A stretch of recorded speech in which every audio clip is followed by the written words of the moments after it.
خدایا گر رسولت مصطفی تقدیم این گیتی نمی گردید و با اندیشه های مملو از جهل و جنایت ها نمی رزمید.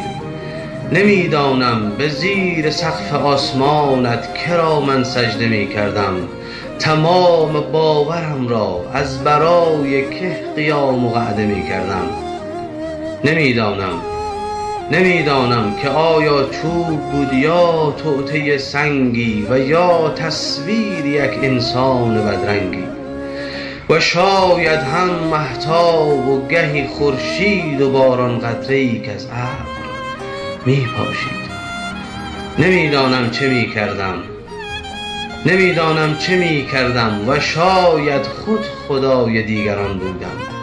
به دور از رحمت حق و صفای بیکران بودم.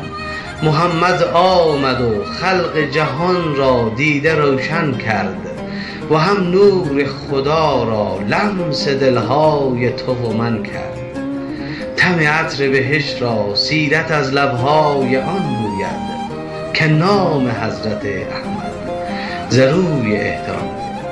اللهم صل علی محمد و علی آل محمد كما صليت على إبراهيم وعلى آل إبراهيم إنك حميد